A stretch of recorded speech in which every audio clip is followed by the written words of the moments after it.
Okay. Welcome to the roundtable of the SAKK, the Swiss Working Group in Clinical Research from San Antonio. It's the 40th San Antonio Breast Cancer Conference 2016. I introduced you to our roundtable attendants. It's Frau Dr. Stefanie von Orelli, Chefärztin der Frauenklinik Triemli Stadtspital Zürich, Privatdozent Dr. Andreas Müller, Leiter Brustzentrum und Chefarzt speziell Brust- und gynäkologische Onkologie des Kantonsspital Winterthur. Dann Privatdozent Dr. Khalil Zaman, verantwortlich für die senologische Spezialsprechstunde der medizinischen Onkologie des Chur in Lausanne. Dann auf meiner anderen Seite Privatdozent Dr. Thomas Ruhstaller, stellvertretender Chefarzt und Leiter Fachbereich medizinische Onkologie des Kantonsspitals St. Gallen. Dann Privatdozent Dr. Med Roger von Moos, Chefarzt Onkologie und Hämatologie des Kantonsspital Graubünden. Und ganz daneben auf der Seite Frau Dr. Ursula Hasler, Oberärztin des Brustzentrums Kantonsspital St. Gallen. So welcome to our discussion. We want to wrap up the news from San Antonio. I think one of the, or maybe the biggest news was the presentation about the extended adjuvant anti-hormonal therapy.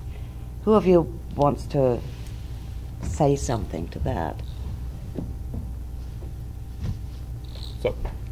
Okay. So probably now the data confirm that it's useful to extend the duration of the endocrine therapy. And currently the main question is for whom and how long. So we have some more information with the current data because we know that perhaps the larger size, the lymph node involvement, the very endocrine sensitive breast cancer have benefit of that. And looking at the data which were shown these days, so probably the duration have to be extended between 2-3 years and perhaps more. But currently we know probably 2-3 years could be something already good. Would you extend it also for the patients that already started with aromatase inhibitors? Yeah, because the new data and also the ME70R show that after aromatase inhibitor, you have also the benefit of extending endocrine therapy. Okay. At least in my opinion.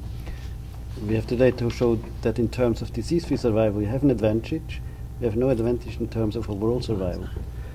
So we must weight the toxicities of a prolonged therapy against the effect. And the effect is modest at best for a large proportion of our patients. So I think that those patients with an absolute high risk of relapse, they rather should have an extended therapy, and lower risk patients are well served with 5 years of endocrine therapy. So it's good news for the majority of patients that not all of them have to extend to 10 years, isn't it? Yeah, because at the end the question was also with MA17R, because some patients had 15 years. So you can think, oh, you should continue for all life at the end. But finally we see that probably for the majority of the patients, you don't probably not need to go very long. I mean, in Germany we have the problem that quite a big number of patients drop out within the first 5 years. So is it perhaps a matter of how they can cope with the side effects or how they react to the treatment that makes a difference if you ask them to take the drug longer? For only patients who are tolerating that very well after 5 years, the extended endocrine treatment is an option. All other for that, it's not an option. So if they have a bad tolerance to this kind of drug, then usually they are stopping after 5 years. And it's only, we offer this only to patients until now also. We haven't done it like that if they have a higher risk and they are tolerating the treatment very well. And these are the patients who are in these trials. Yes, because exactly. they accepted Yeah. to continue. Yes. So This is already a selection of those yeah, patients. sure. And what we've seen in these new trials is that after 5 years, about 40% took the drug still. So there was a major dropout even in those patients who tolerated the first few years well. Well, on the other side, what we saw is that if you had treatment with 5 years of aromatase inhibitor, and you will get it another 2 or 5 years, the extent of benefit is not that what you see when you compare it to tamoxifen. After 5 years of tamoxifen, another 5 years of tamoxifen have quite a remarkable advantage, but maybe it's the better way to go 5 years with an aromatase inhibitor instead of 10 years with tamoxifen. Even we don't have this direct comparison, but we really have to think very early in the communication with the patient, what should we offer to a patient, but actually in the higher risk patients we are normally offering an AI from start, which means that not all patients, even not all patients at high risk, are really in need of 10 years AI. And I think that's the major point. We have to get more data to see who is profiting how much or how less, and for what price. We still are dealing with a lot of side effects, especially bone health over a long time. This new data led a lot of open questions anyway. So we have to deal with these open questions like we did it in the past as well. I don't think we are so much more intelligent after this new data, to be honest. Yeah. And I think interesting was also as the Atlas trial. It seems to show that the benefit perhaps comes later, even after 5 years. 15 Yeah. years, So we should perhaps wait to see. Okay. How do you monitor the bones if it's a long AI treatment? Do you do something special? Well, so under AI, I normally do osteodensitometry every second year. So, well, the whole story how to treat side effects on the bone, and should you maybe you should treat with a bone-modifying agent from the start. That's another discussion. Unfortunately, we didn't saw new data as I expected the DCARE data to support the data from our Austrian colleagues from the ABCSG, but unfortunately we didn't saw them, and we have to wait for a definitive answer if these kind of drugs are not only impacting better bone health, but on the other side maybe have an advantage in disease-free survival and OS maybe at the end as well. But this is actually speculation. Okay.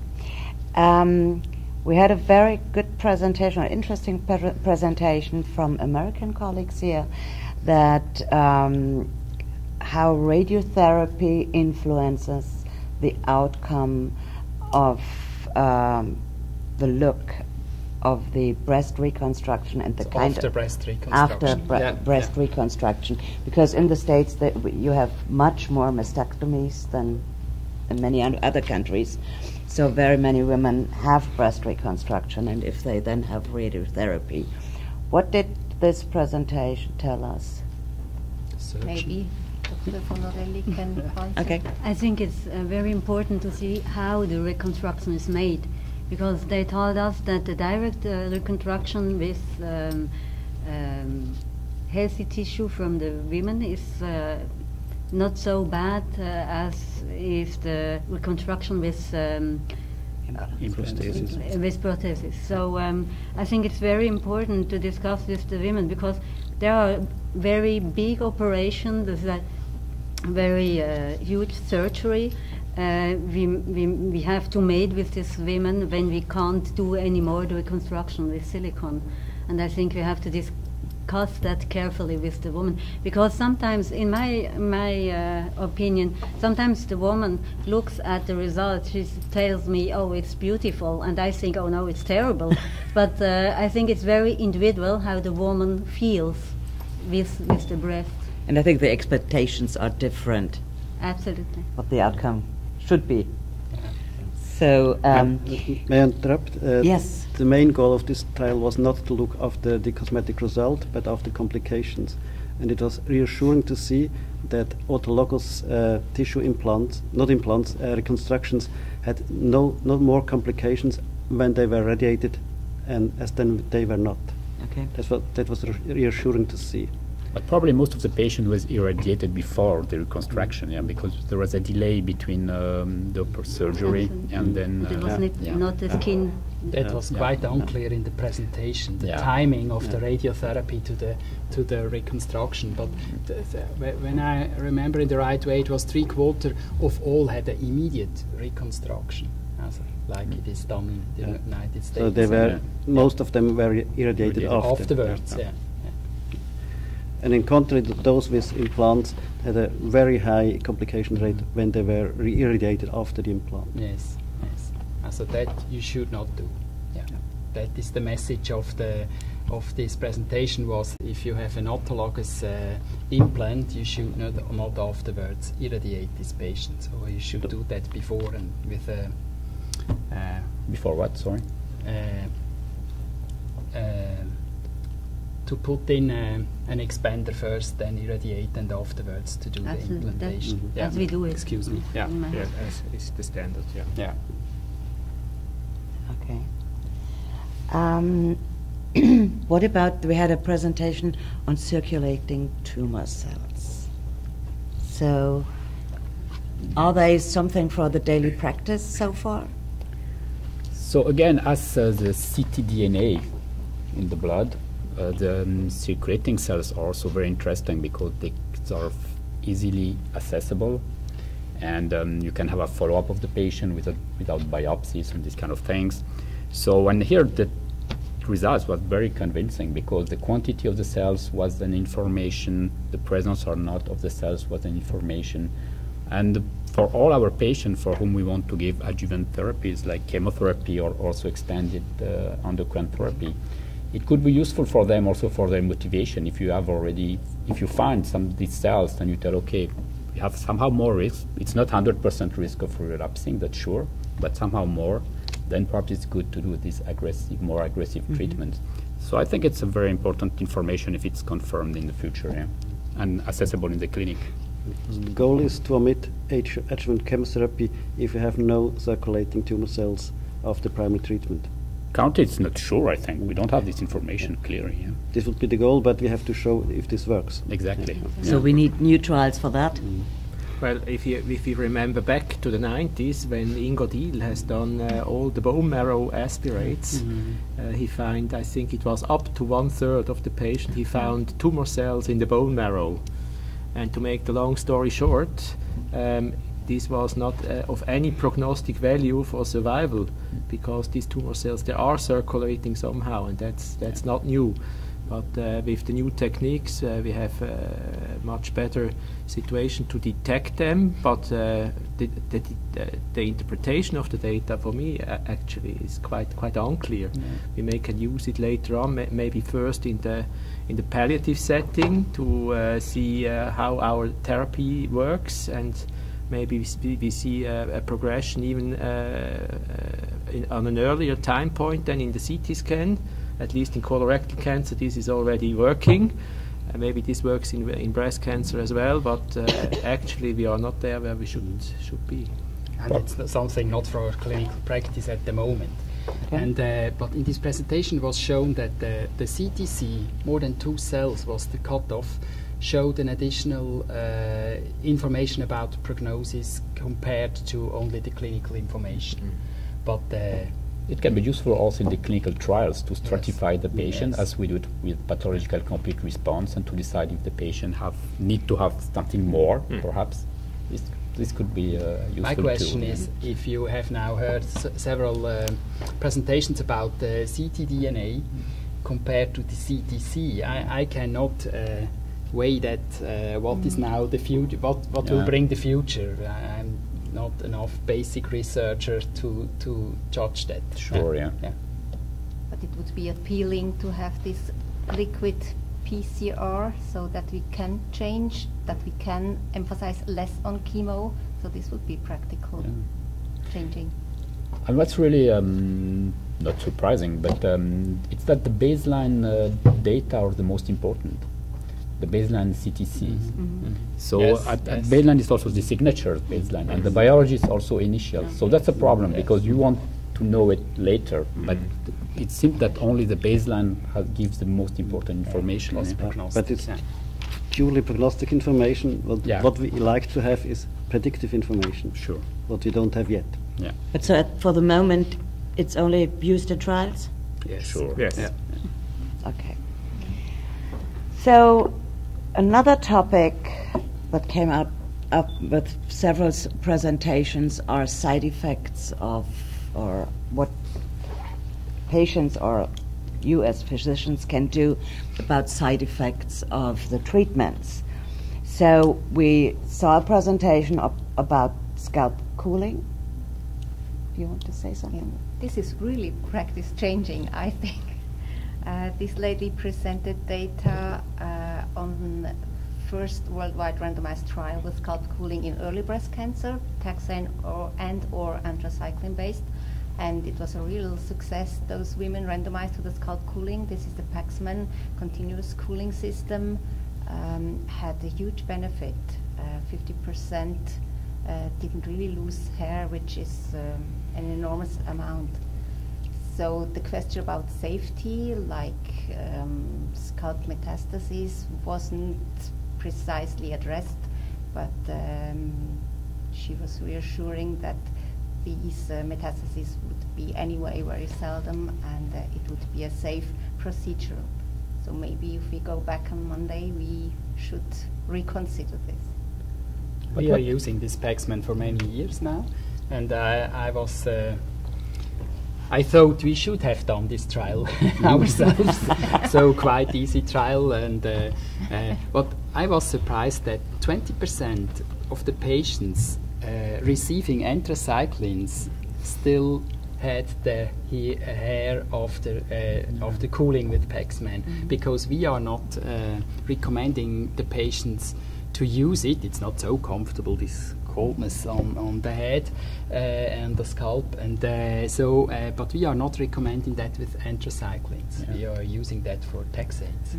And also something which was lacking perhaps in the data that she gave is the schedule of the taxanes. Because probably with weekly it's good, but with if you give 100 milligram of docetaxel, I'm not sure that you keep your hair even by cooling. So we are using this Paxman since many years, but I have never saw a woman who hadn't hair loss with anthracycline in a 3-weekly schedule. And we have also done a trial within Switzerland with the scalp cooler, but not in the adjuvant setting, but in the palliative setting, and we also could not confirm that there is a big benefit in anthracyclines. And so normally when you give anthracycline first and then you give 12 weekly paclitaxel, the hairs are gone anyway, so they grow a little bit faster than they would maybe without it, but 12 that's it. weeks, Right.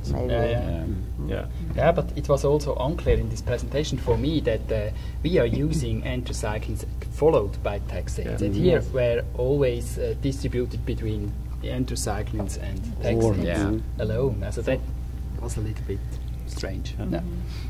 And also I think that it's a very long time you have to wear this cooler. She told us that it was 60 minutes before and 90 minutes afterwards. So she is wearing that a lot of we time. don't do that like that. So long. Maybe this long time after infusion is necessary to have these good results. Absolutely. You should perhaps look at the pharmacokinetic of the drugs, to see how long they should keep it, and it's probably longer than that time. 30 minutes or so. Maybe. We have to go back. Something and do to our try. own trial. But if you already have these cups, we can now alter a little to see if it works better. Right? We have currently a clinical trial in the metastatic setting with a product for scalp product. Then you can give to the patient. So we will see. It's a small randomized trial just to see if there is an effect or not. So if there is an effect, I come back to you. Yes. We can So do we this send Swiss our trial, patients perhaps. to Lausanne. We will see your presentation in San Antonio 2019. With you. 20. Okay, and then especially under AI therapy, many patients have these joint pains. And we heard a presentation on how to treat it. Do you think, did it work? And do you think you will take the idea home and treat your patients with it? Yeah, I think we can take the idea home. It was the results with Cymbalta, the duloxetine, which showed that the joint pain provoked by aromatase inhibition was less in combination with the duloxetine, about the duration from 12 weeks. But what was seen is that duloxetine has some side effects as well, like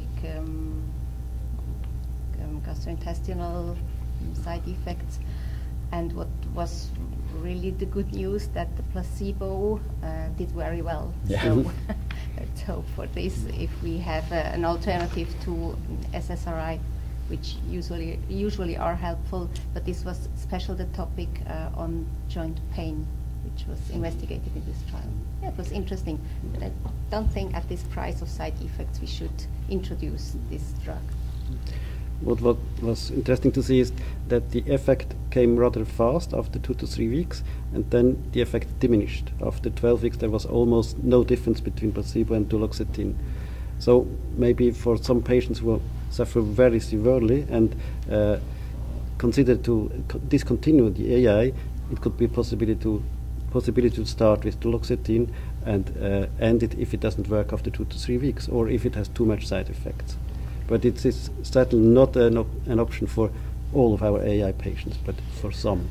Well, you bring it exactly to the point. When I look back with the ibandronate in metastatic breast cancer with bone metastases, endpoint pain, what we saw is that you have a fast decrease with ibandronate as well as with placebo, and it takes about 12 weeks until the placebo effect is disappeared.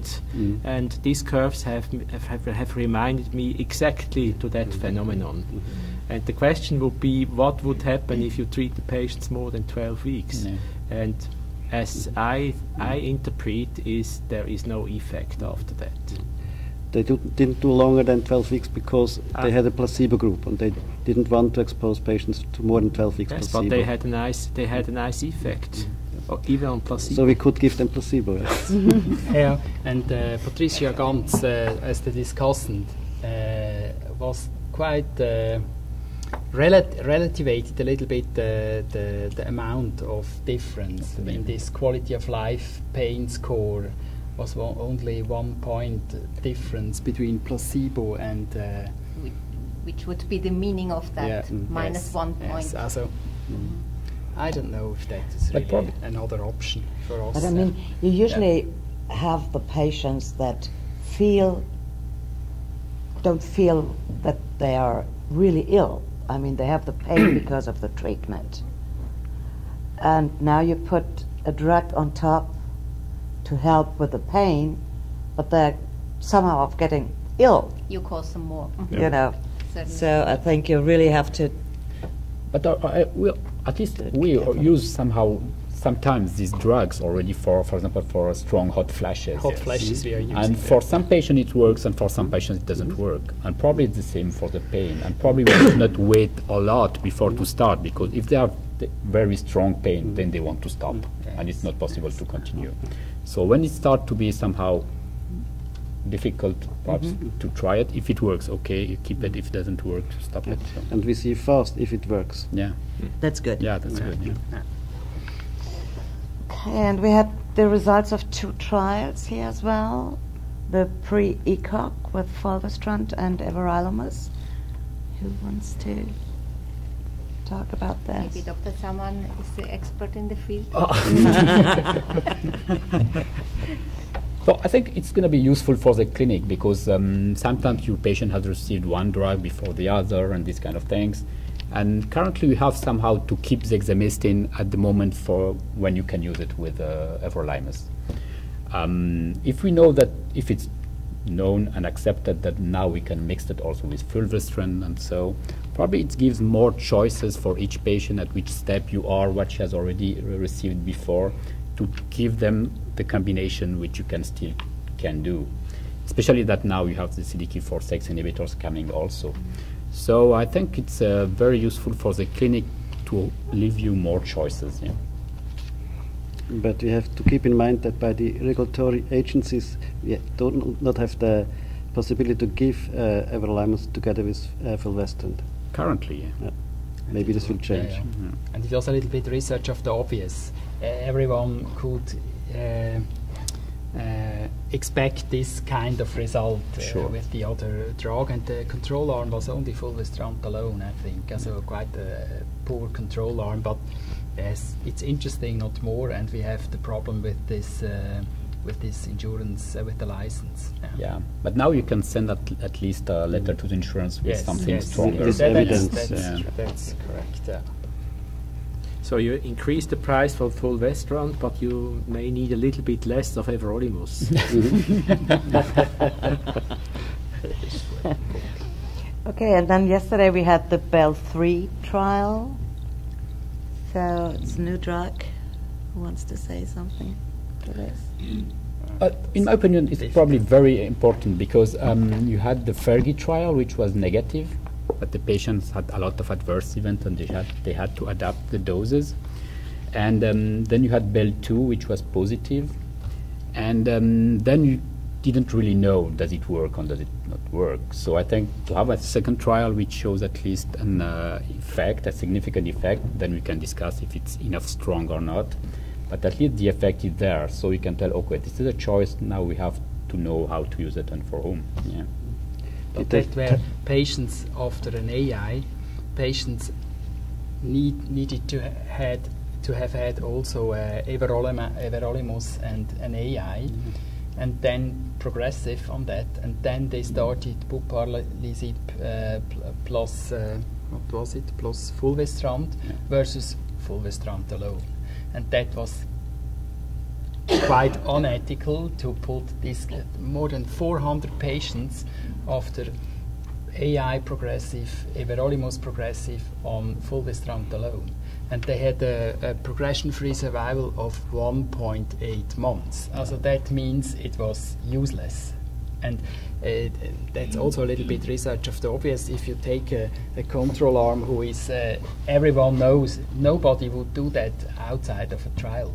And I think the buparlisib the arm was 3.4 months or something like that. Also, it was significant, but you cannot see the difference by your eyes. But if you look the curves, they are not falling down like that. So there are some patients who benefit. Difficult to know which one, but some patients do it longer. So probably also the patients which were included in the trial were pre-selected. It was not urgent to start the chemotherapy. Well, so they were the best patients probably. I think it's an important trial to show that the PI3K inhibitors have a role in combination with endocrine treatment. Nevertheless, BKM 120 is a highly toxic medication, especially the ZNS toxicity, like depression, anxiety, and also neurotic situations. And I think this is definitely not the medication who should be brought forward. So, but there are other ones already there, and we have to find out what is the best use, what is the best line. Is it better to use it upfront, only in patients with PI3K mutation or not? So there are a lot of open questions, also in comparison with the mTOR inhibitor and the CDK4/6 inhibitors. So we have to learn a lot in that field in the future. But actually, I think this is not a drug which will be used in daily practice. It's from a scientific point, it's an interesting result, but not more. And from a clinical point of view, we will not use this drug. And the patients in the trial were all metastatic patients. Yeah, metastatic. So just to make at least 2 advanced lines. stage. Yeah. Okay. Did we miss out anything you saw on this conference which was important? perhaps the I next think- hours. Yes. I We think don't- Dr. von Moos pointed it out very well. So we have lots of insights again and again about very promising drugs, but we do not go home and we know exactly what is the sequence, what is the combination. So we're somehow confused. Yes. So we heard a lot of basic research, Yeah. and which might lead to We also heard new a drugs, lot, new ideas. yeah, we also heard a lot about immunotherapy in breast cancer, but to make the long story short, we are not there yet. So we don't know who to treat, what is a predictive marker, and so on. So there is a lot of work coming up. But what reassuring is perhaps they show that breast cancer is anyway immunogenic. Yeah. Because there was some doubt about that. So I think that's open That's the already good news. some options. Yeah. Yeah. Okay, so thank you very much for participating Thank in you. this roundtable, and welcome, and bye-bye. Welcome.